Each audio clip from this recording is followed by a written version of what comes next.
Olá a todos, mais uma vez aqui conversando com vocês com tecnologia, com o time da Oracle vSynchro, né? Hoje nós vamos falar um pouquinho sobre solução fiscal em nuvem, né? Comigo aqui presente está o Antônio Calandriello, do time da Syncro, Paulo Guiné, Vanderlei, muito obrigado pela presença de vocês. Se quiserem se apresentar, por favor. Por favor, Antônio. Olá pessoal, eu sou Antônio Calandriello, sou diretor de engenharia de software aqui na Syncro, já estou aqui há mais de 30 anos, minha carreira é focada na área de desenvolvimento mesmo, realmente iniciando como desenvolvedor, gestão e há 15 anos já como diretor. Bacana. Bom dia, boa tarde, boa noite, ou o que quer que, o momento que seja que o pessoal esteja aí nos ouvindo. Meu nome é Paulo Guiné, sou executivo de desenvolvimento de novos negócios na Oracle. Obrigado pela oportunidade, obrigado por esse espaço de a gente poder gerar e comentar aqui sobre alguns conteúdos de tecnologia, principalmente voltado à área de negócio, voltado à eficiência que hoje as empresas estão buscando. Estou há mais ou menos 25 anos nesse processo de gestão de performance, gestão e transformação financeira, há 11 anos na Oracle, então eu acho que a gente vai ter aqui uns 30 minutos, alguma coisa assim bem bacana para a gente conversar um pouquinho. Legal. Eu sou o Vanderlei Reis, trabalho na Oracle como gerente de estratégia de produtos para a América Latina e grande parte do meu trabalho está focado em localização e globalização das nossas aplicações, especialmente dentro da vertical de retail, da Oracle Retail, das aplicações para varejo. Então a gente está falando de nota fiscal, está falando de imposto dentro do varejo. Quando você fala de localização, né, a área fiscal, eu acho que ela demanda pouco para você, né, Vanderlei? Olha, o Brasil ele foi a ponta de lança, né? Começamos lá nos anos 2000 a falar de nota fiscal eletrônica. Agora tem uma coisa bastante interessante que a América Latina ela começou a adotar tecnologias fiscais, o México logo na sequência, o Peru logo na sequência, e mais recentemente isso também apareceu na Europa, também apareceu na Ásia. Então, quando a gente olha para nota fiscal eletrônica, foi um modelo que a gente exportou. Isso é bastante interessante de pensar, né? Que outros países usam algum tipo de fatura eletrônica ou invoice eletrônico. Hoje, na Europa, isso foi legislado pela União Europeia em 2015, teve adoção em Espanha, Argentina, França, Itália, Polônia, Hungria e a lista continua. Na Ásia, a gente tem alguns outros países, incluindo China, já adotando isso. Existe uma discussão até por parte de algumas entidades privadas nos Estados Unidos para se adotar um modelo de invoice eletrônico para normalizar duas coisas. O contrato entre duas empresas e a arrecadação de impostos. Então, nesse sentido, o Brasil, ele começou com inovação. Somos líderes. Somos líderes em inovação fiscal, né? Uhum. Claro, isso tem o seu ônus, que fomos os primeiros, tivemos que aprender a lidar com isso, mas hoje, quando a gente fala de tecnologia fiscal, a gente é bastante maduro.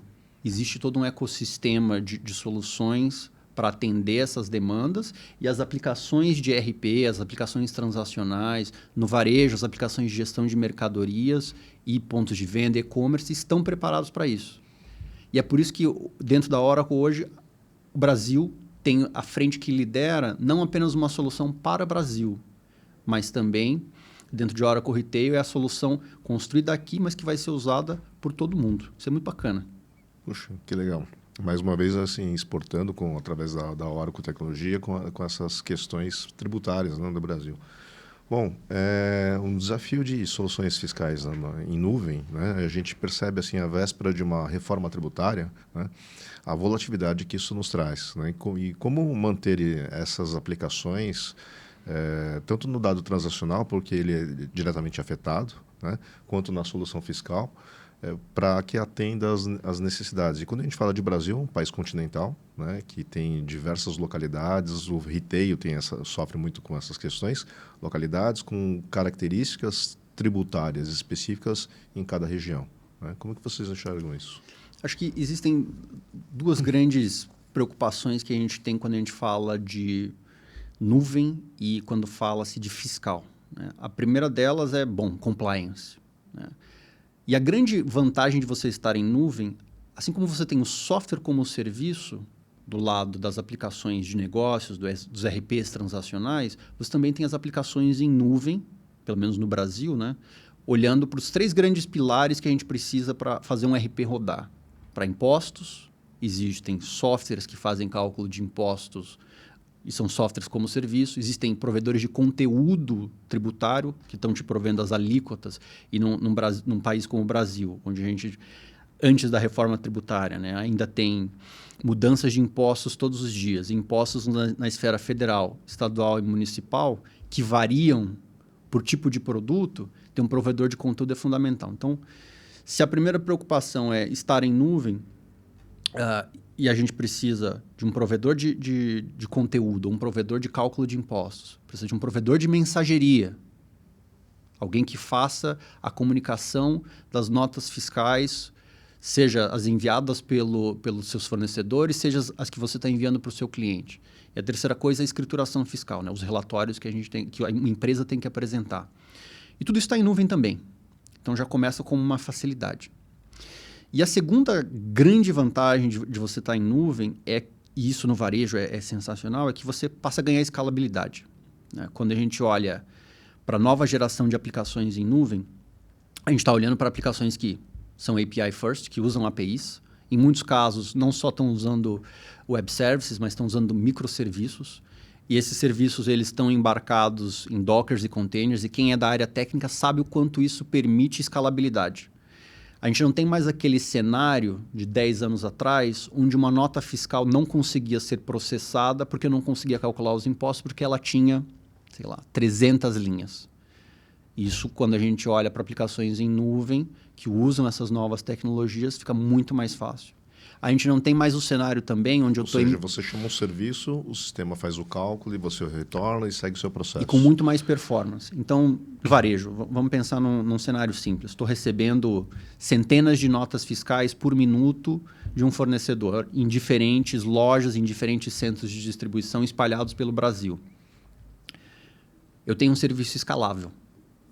Se eu tenho mais demanda em nuvem, é muito mais fácil você aguentar um pico transacional, seja para você receber notas e calcular o imposto, seja para você emitir notas. Imagina o pior cenário possível, né? Black Friday, Natal, eu tenho aplicações de ponto de venda ou aplicações de e-commerce que precisam emitir centenas de notas por segundo, porque essa é a realidade de um grande varejista no Natal.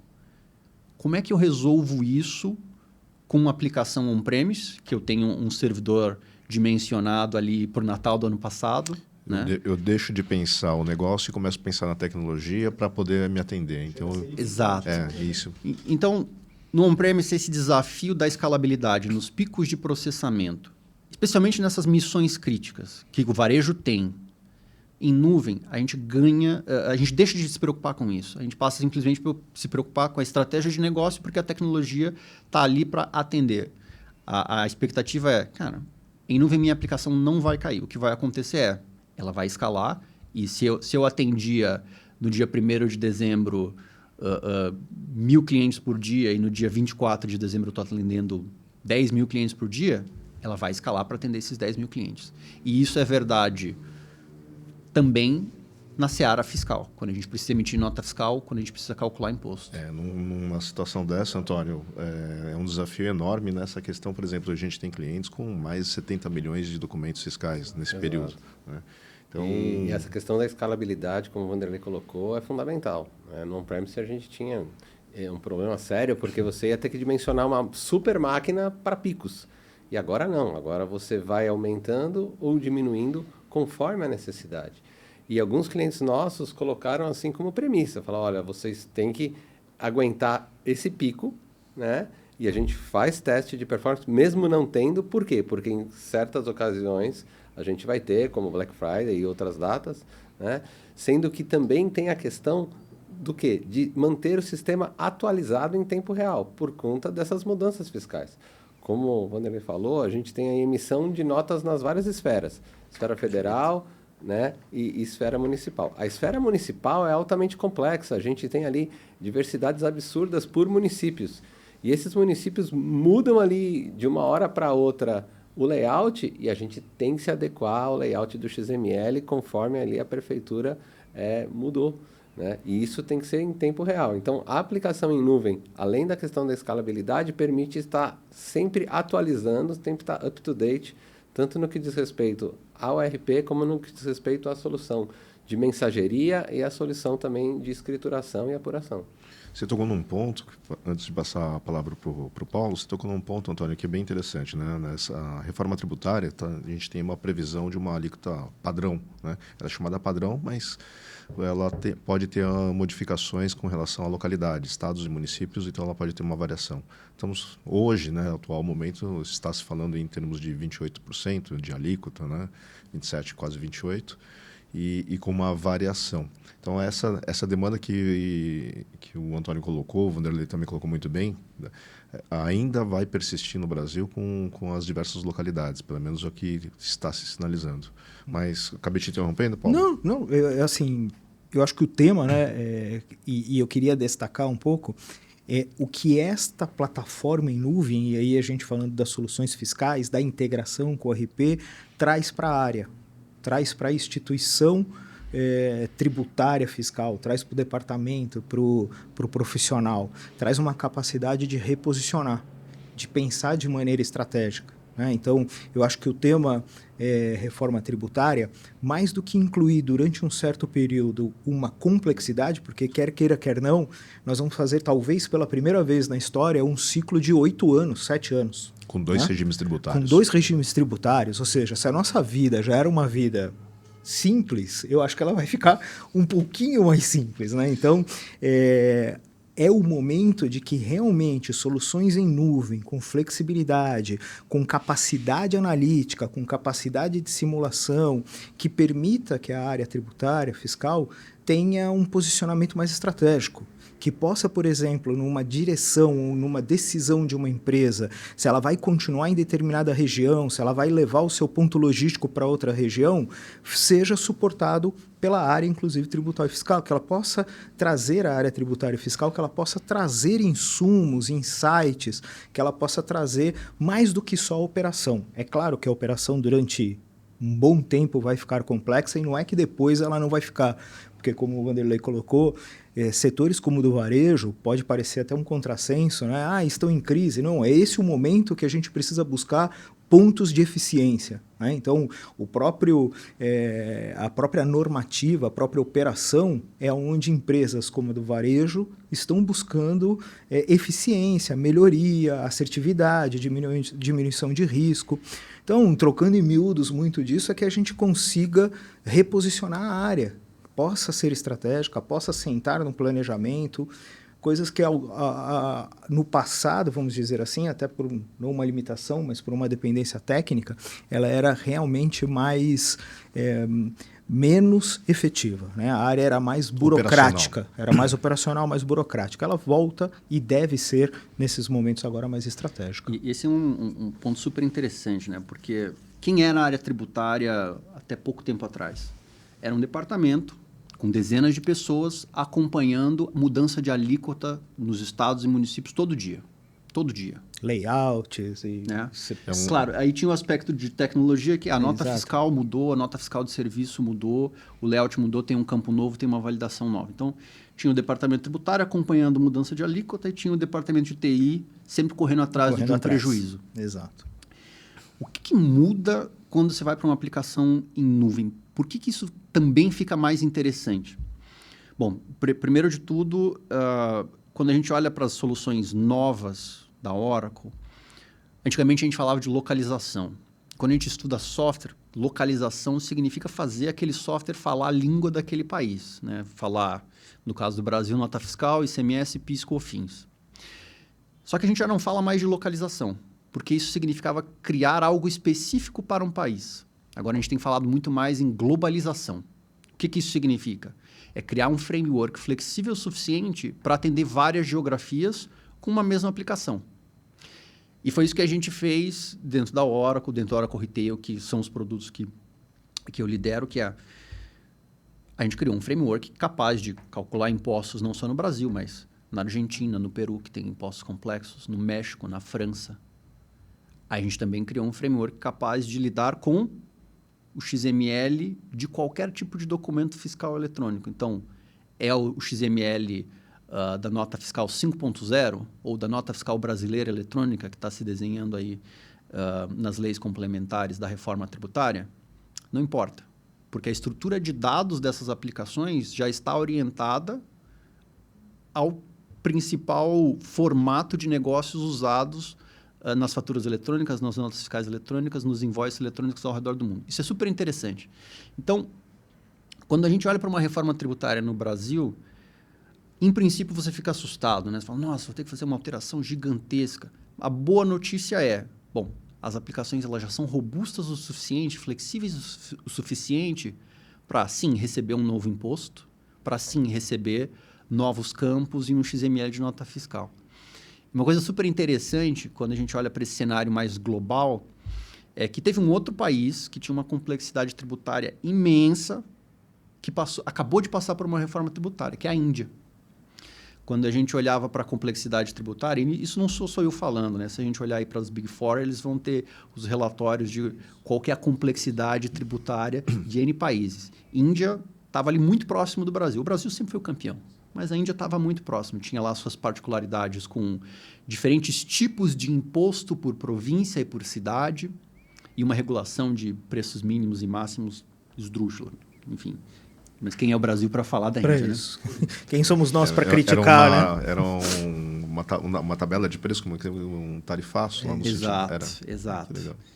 Tem seus motivos. Não, que interessante. Tem seus motivos. Sim. Mas, cara, a Índia sobreviveu. Claro, teve um ciclo econômico que precisou acontecer para que as empresas se adequassem à reforma tributária na Índia. E a boa notícia é, as aplicações estavam prontas. Elas eram robustas e flexíveis o suficiente para suportar a reforma na Índia. Isso também é verdade no Brasil. E essa fala que o Paulo trouxe, para a gente voltar no gancho, que é esse departamento tributário que antes ficava acompanhando a alíquota, talvez ele passe a ter um trabalho mais estratégico. Porque se antes a única obrigação deles era olhar para compliance, talvez agora eles precisem olhar mais estrategicamente para eventuais ganhos de benefícios tributários. Principalmente agora, não sei se vocês têm acompanhado, mas a reforma ela traz um mote necessário para planejamento, né? A tributação ela passa a ser toda no destino, né? E não mais no local de origem. Lógico que a gente vai ter um processo de transição, mas a partir dali, principalmente em questões de varejo, muitas empresas vão ter que olhar e falar o seguinte: será que faz sentido eu estar em tal local, né, em determinado estado, porque eu tenho um benefício hoje, eu tenho uma redução de alíquota, por exemplo, ou uma redução de base, sendo que estrategicamente ou logisticamente não faria menor sentido aquele centro de distribuição. É isso. Então, no varejo sempre houve essa preocupação, né? O centro de distribuição estava estrategicamente posicionado no estado que dava os maiores benefícios, ou subsídios, ou a oportunidade de tudo ser um substituto tributário e colher os créditos. Agora isso muda de figura, né? Eventualmente, a malha logística vai mudar radicalmente por conta da tributação do destino. Os créditos, acho que a gente ainda não tem clareza do que acontece com eles, mas talvez eles desapareçam e muda completamente a maneira como os benefícios tributários são apurados pelas empresas, os créditos são apurados pelas empresas. Você vai ter que fazer um rating, né? Quer dizer, um rating ou uma classificação dos seus fornecedores para verificar se você vai poder tomar crédito ou não. E aí você vai comprar de uma empresa que tem lucro real ou lucro presumido, sendo que o crédito do seu fornecedor de lucro presumido ele não te dá. E isso é fantástico, né? Muda não só de onde você está fazendo o fulfillment, uma entrega, né? Mas também de onde você está comprando, de onde você está fazendo o sourcing. Então, o jogo vai mudar radicalmente. E a área tributária passa a ter esse papel estratégico, é entender, tá bom, como é que eu me posiciono? Eu tenho esse fornecedor com 5 possibilidades de me fornecer em estados diferentes. De onde é que eu compro? Né? A gente fala que sai do tático operacional para o estratégico. Basicamente vai incluir planejamento, como você comentou. Basicamente vai se aproximar da área de planejamento estratégico, vai se aproximar da tomada de decisão, como a gente acabou de ver a decisão de estar ou não em determinado local com o centro de distribuição. Então, realmente esse é um ponto. E as soluções integradas e as soluções têm que estar à disposição. Por exemplo, como no caso da Índia, a gente tem que pegar as melhores práticas. Como fazer essa transição? Nós estamos falando de tecnologia ou estamos falando de reorganização? reorganização funcional. A área tem que se reorganizar, tem que se preparar, tem que entender as melhores práticas para poder adotar. Como a gente comentou, né? Syncro, Oracle, fiscal com o operacional, com a logística, a tecnologia está aí, mas como é que eu absorvo isso? Se a gente não repensar a área, se a gente não repensar os entregáveis, as integrações entre as áreas, dificilmente o executivo vai perceber o valor dessa mudança. Então, existe uma oportunidade de transformar a área e fazer com que essa área tenha uma percepção de valor, a tecnologia tenha uma percepção de valor, né, dentro da área. E é interessante entender que as aplicações em nuvem, elas ajudam muito, né? Porque os mesmos benefícios que você tem nas outras áreas de negócio, quando você vai para a nuvem, eles também acontecem dentro do fiscal. Claro, compliance a gente sempre quer alcançar, né? Autuações 0, quero estar dentro do esperado pela lei.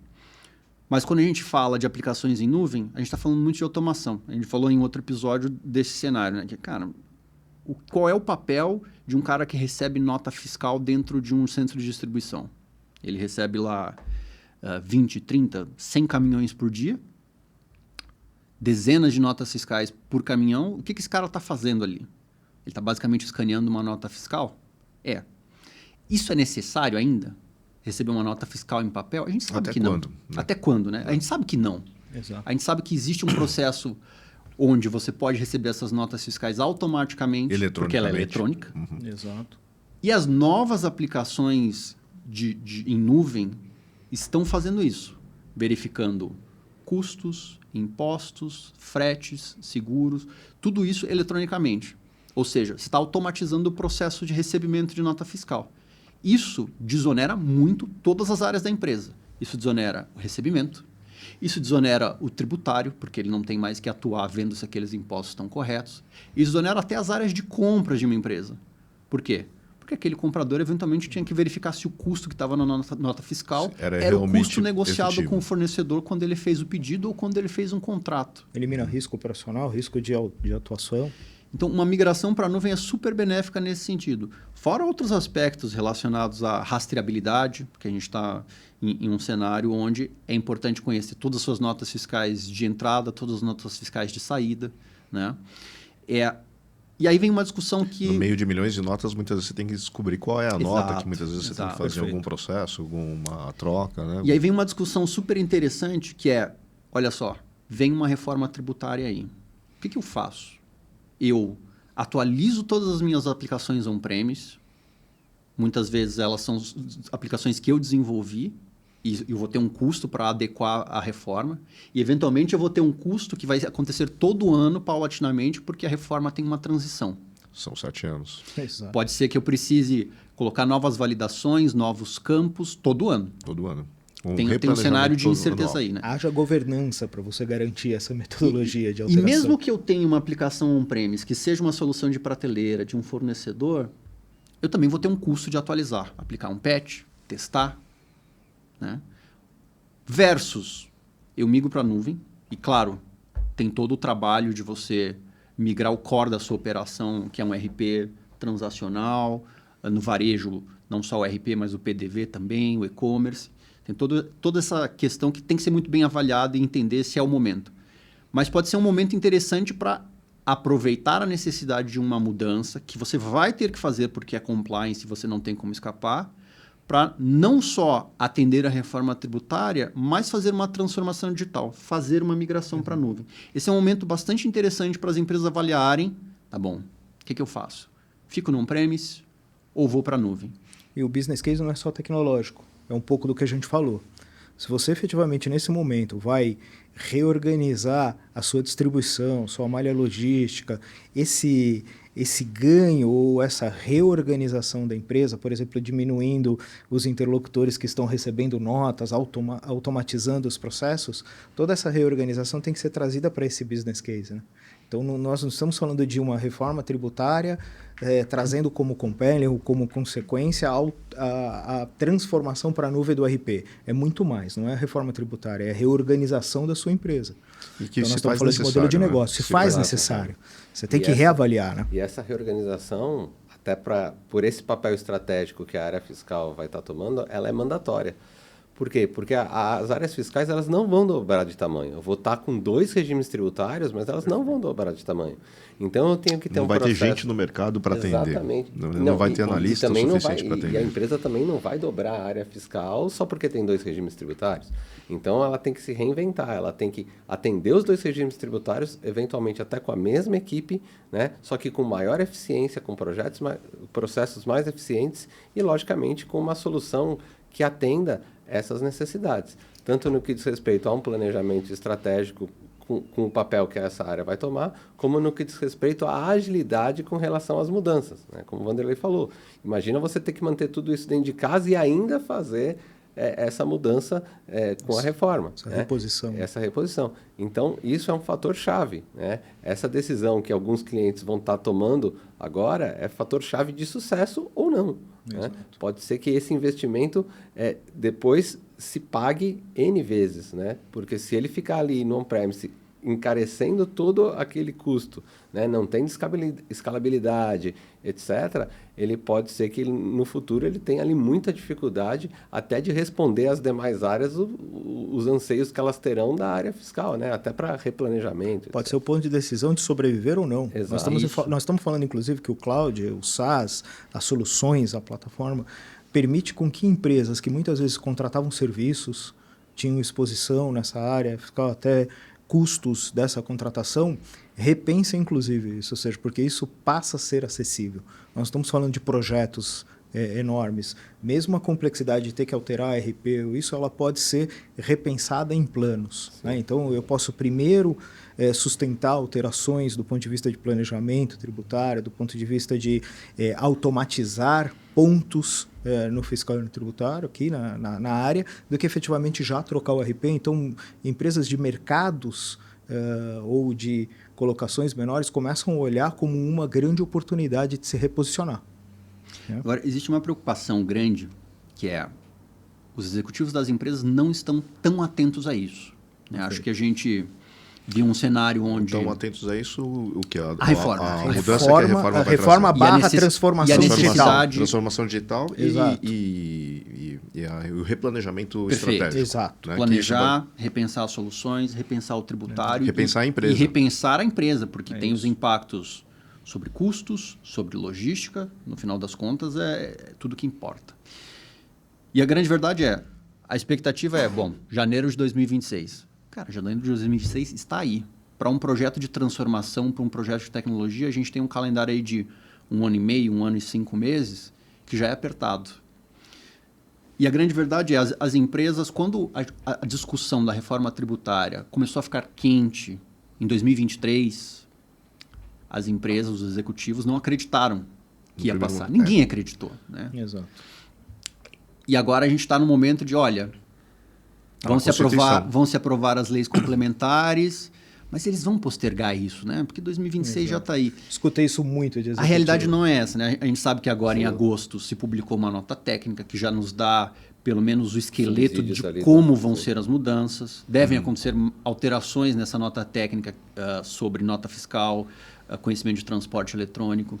Mas a gente já tem muito claro as grandes mudanças que vão acontecer e a data não moveu.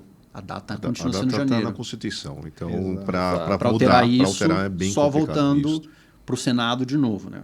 Perfeito. E não é maioria simples, né? É maioria de 2/3. Esse torna um tema político e que vai realmente entrar numa seara que vai levar muito tempo. Então, ignorando esse aspecto político, que acho que não nos cabe, a reforma está dada. O planejamento precisa ser feito. E ele começa, eu sempre volto nisso, né? Quem foi que orçou um projeto de reforma tributária para 2024? Cara, eu acho que muito poucas empresas. Pouquíssimo. E quantas estão realmente orçando já, e orçamentos começam agora no final do ano, todas as mudanças necessárias para uma reforma tributária, para adequar os sistemas ou migrar para um sistema novo em 2025 para a reforma tributária em janeiro de 26? Essa é a grande preocupação. Esse planejamento ele já deveria ter começado. E aí, se as empresas ainda não fizeram isso, conselho, façam o mais rápido possível. Existe aquela preocupação, quer dizer, o que a gente acaba vendo vai ser um atropelo, né? A reforma vem, ela chega, né? E vai ser um atropelo no sentido de falta de mão de obra, falta do próprio planejamento, porque toda essa questão, a empresa ela precisa ser repensada, né? E fora o projeto em si, mas o projeto é o menor de todos, né? Essa questão. Ver um pouco desse perfil dos executivos, né? Hoje, por mais que as empresas estejam planejando o próximo ano, planejando alguma transformação no seu modelo de negócio,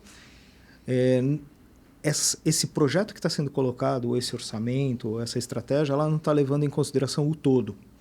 Então você vê, olha, ok, vou transformar ou vou reorganizar a minha área de compras, mas não necessariamente está incluindo um tema tributário, fiscal, a reforma do modelo digital de tudo isso. Isso não está sendo colocado na mesa nesse momento. E esse é não vou dizer que é um perigo, mas é um risco, porque a gente sabe que a nossa capacidade é finita, como você colocou, de consultorias, de processos, e isso vai acabar ficando mais caro. Perfeito. Né? Porque a concorrência vai aumentar, a gente não vai criar do dia para a noite uma capacidade de implementação maior. E se a gente consegue, de dentro das empresas, ter o suporte de empresas como as de tecnologia, para que eles possam refazer o modelo organizacional, eu acho que essa é uma das técnicas ou melhores práticas que já deveria estar sendo praticada. A gente já deveria estar planejando isso, como comentou o Vanderlei, como a gente está comentando. Legal, gente. Nós estamos chegando ao fim, novamente. Esse assunto sempre é apaixonante. Sempre. Dá vontade de continuar aqui conversando, falando mais sobre essa questão. Esse é o típico cenas do próximo capítulo, né? E elas virão. Cenas do próximo capítulo. Não perca o próximo episódio. Comoções, né? Porque sabe que cada vez que você vai discutindo, você descobre que tem mais algum ponto a ser falado, né? Mas eu queria agradecer a nossa audiência aqui sobre esse assunto. Agradecer Paulo, Vanderlei, Antônio, né? E se vocês quiserem colocar alguma palavra final, fiquem à vontade. Legal. Vamos lá, Antônio. Agradeço por mais essa oportunidade de conversar, bater um papo com vocês, ao César, ao Vanderlei, ao Paulo. Acho que é um tema, como o César mencionou, muito rico, né? A gente pode, eventualmente, conforme também a gente for descobrindo outras coisas, né? Conforme forem publicadas as leis complementares e outras questões, aí a gente pode voltar, falar sobre um pouco mais sobre o assunto, trazer até eventualmente algum case com algum cliente que esteja evoluindo, né, para servir de exemplo para os demais. Agradeço a todos. Bom, agradeço também o convite. Se quiserem conversar mais sobre tecnologia, varejo e fiscal, podem me procurar. Eu estou no LinkedIn, falo bastante desses temas por lá, então se vocês quiserem conversar, podem me procurar por ali. Vanderlei, pelo que eu percebi, já está virando especialista tributário. Né? Exatamente, ele é o cara. Tá bom. E aí, eu agradeço novamente, eu acho que a parceria Syncro Oracle, ela está à disposição da provocação que eu vou fazer. Executivos, tragam isso para a mesa, busquem essa conversa, o mais rápido possível para que isso possa ser planejado, para que a transformação digital não seja apenas um tema de tecnologia. Nós estamos prontos. Né? Então, mais uma vez, obrigado a atenção, obrigado a todos e vamos seguir cenas do próximo capítulo. Né? Valeu, obrigado. Legal. Obrigado.